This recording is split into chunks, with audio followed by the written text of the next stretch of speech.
He doesn't want to do it, okay? Who doesn't want to do what? You! I won't what? He doesn't want to wear a ring. He? I'm right here. Me neither. Uh-oh.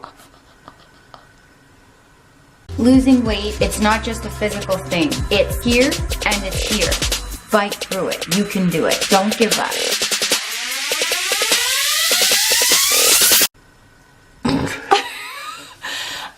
The friends. Kyle and I do not wear wedding rings. We have them, but we don't wear them. Shocker. We've never really been ones to do traditional things or to follow along with tradition. Being really little, when I used to plan my wedding like every girl does, I never really cared about the ring. When I met Kyle and we started finding out who each other was, I learned that he really didn't look at a wedding ring the way that most people do, just like myself. Yeah, I've never really thought that wearing a ring was important because we have that trust with each other. We know we're married, and that is the most important thing. To us, the ring does not symbolize what it does for other people. We also do not have a traditional wedding. We get actually put down a lot for not following tradition. A lot of people, I think, were really scared when we told them we weren't doing a traditional wedding. And anytime that I've actually been asked, so you're married and you go by Mrs. Colette, but you don't wear a wedding ring. And when I say, no, I don't, they say, well, you have one. I say, yes.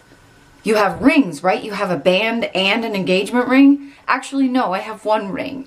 I didn't need a wedding band because Kyle's mom left us her wedding band before she passed away. So that is very special to me, so I keep it. But I don't need to wear one.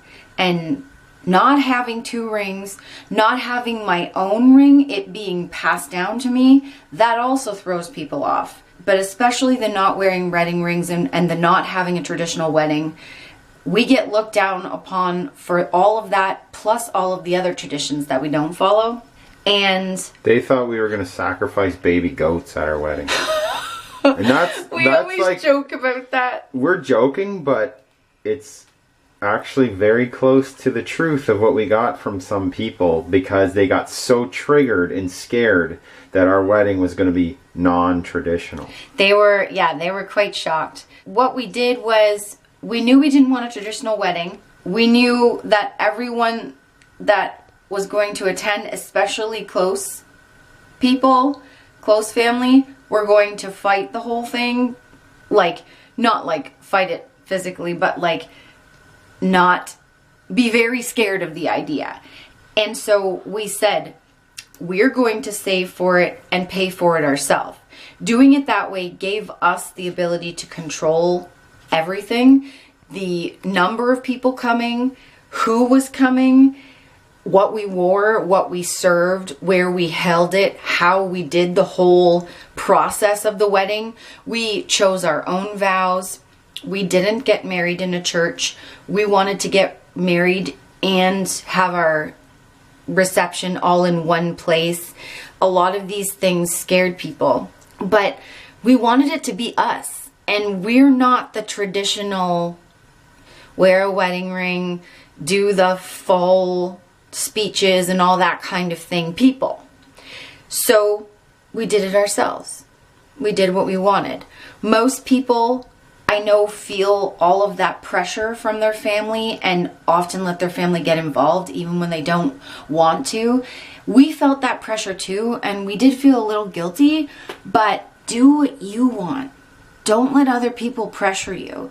If you don't want something, or you don't want to have a certain number of people or wear something that other people are pressuring you to wear on your wedding, don't do it. Advocate for yourself, because it's your day and it's your life. That's just the wedding part.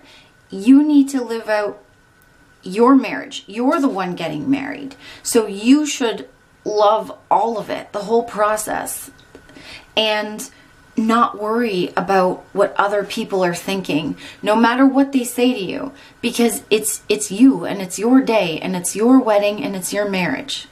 The reason why we were talking about this is because if we didn't stand our ground for those things, we wouldn't be where we are now. Because when we were really heavy, we let other people pressure us all the time. We felt really guilty. We always needed to help other people and do things to keep the peace. I think when you're bigger, you feel this responsibility. At least me and Nicole did.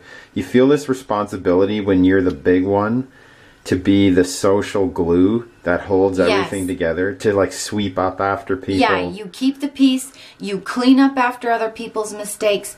You do what people want you to do just so that everybody stays happy. You're expected to be always in the best of moods. And always do everything. Like at family parties and things, I was the babysitter, I was the kitchen server, and I was the maid. I cleaned up after all the parties, I got food for people, I cooked the food if necessary, and I watched all the kids. I think it comes down to the fact that when you're bigger, we kind of felt like we needed to be the people pleasers. Yeah, to kind of make up for the fact that we were the fat ones, the big ones. If we didn't realize at some point that we were worth more than that, we deserved to not be treated like that, we deserved more than that, we would not be where we are now, physically and mentally.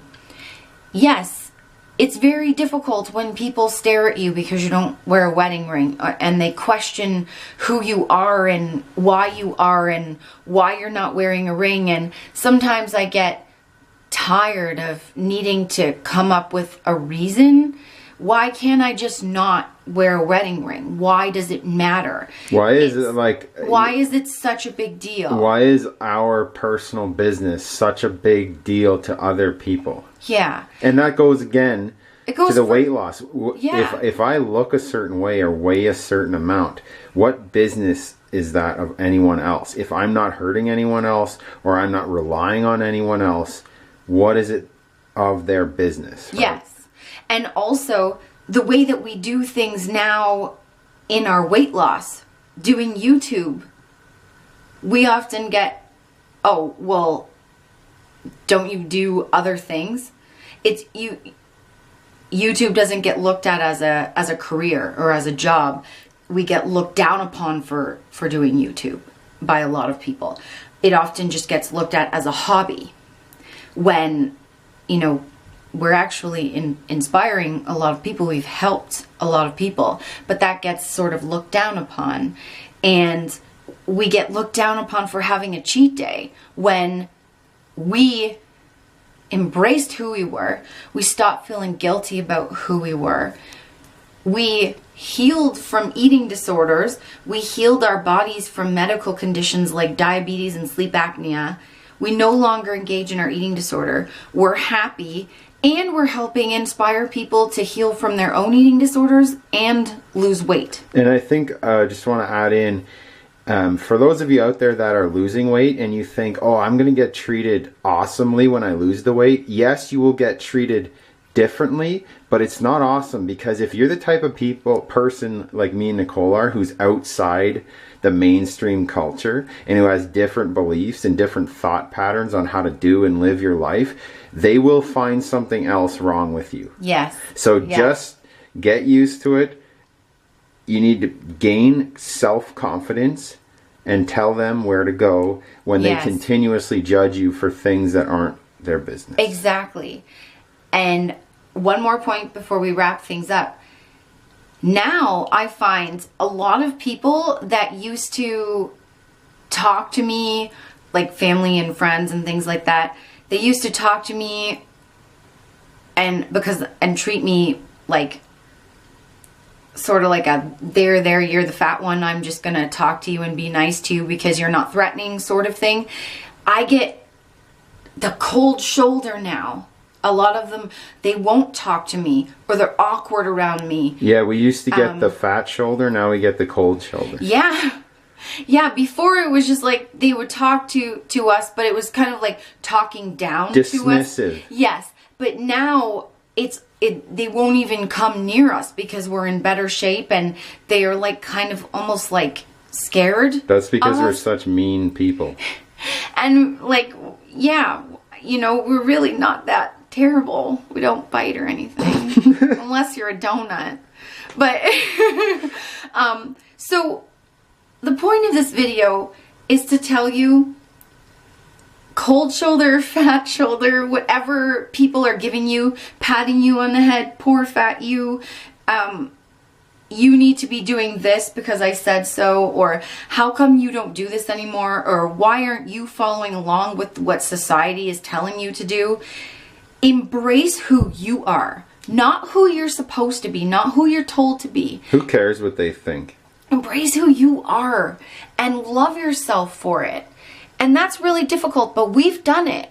We're still embracing and learning to love ourselves because it is a major process, especially when your whole life you've been, you know, sort of put in a little box and... Or a big box. Or a big box and sort of stereotyped for what you were or what you were supposed to be, what they wanted you to be. Break free from that. You can do it. Because don't be miserable and hate who you are for other people. It's not worth it. And we also, did it for years, for a whole life, and we hated every minute of it. Also remember, you got two freaks up in Canada that have bucked the system and are letting go of judgments by other people. Yeah. So what I want you to do is two things. First, I want you to comment down below and tell us some of the weird things that you do or that you believe in, or weird traditions that, you know, aren't traditions for other people that you get looked down upon. And then I want you to tell me why you're proud of yourself and how you've embraced yourself and not felt guilty. And don't believe in the labels that they put on you. Yeah, you make your own labels. You make you. No one else does.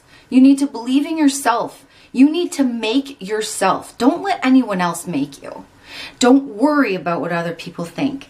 And anyone who doesn't accept you for who you are, you know, weird things and all, no wedding ring and all, if they don't accept that, they don't deserve your time. They are not worth your time. They're not even worth you looking in their direction. I wore my wedding ring, I think, on our wedding day, and then I stopped. Yeah, and you know what? I'm not a jewelry person. Neither is Kyle. Most of the time we're at the gym, so we wouldn't be able to wear them anyway because they would get damaged.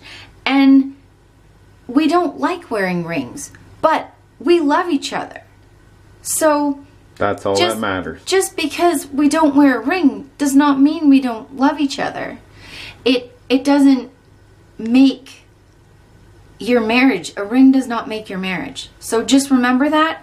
Any tradition or standards that society has set does not make you. Yeah, and if you agree, if you like those traditions, go ahead. Yes. But if you're one that you're just doing things because it's family tradition or it's called on you, it's, you know, you're called upon to do it, but you don't really like it, it's not worth it. It'll get you in the end. It'll come back to haunt you. Exactly. So do what you love, be who you want to be, and you will be happy. And that's what life is. So, thank you. Thanks for watching. And you know the drill, don't you? If you don't like and subscribe, you are getting the wedding ringless hand of doom. Yeah, this is one tradition that you have to follow. Like and subscribe. Yeah. Bye, friends. Thanks for watching. Bye, guys. Our complete weight loss guide is finally here. We put our heart and souls into it, friends. It has 40 family-friendly recipes. Not only is there a 2-week full meal plan for you, there is a blueprint on how to make your own. The toning moves to prevent loose skin, to tighten up the loose skin. It's all in there. Everything you will ever need to know, you ever wanted to know about how we lost weight, it is there.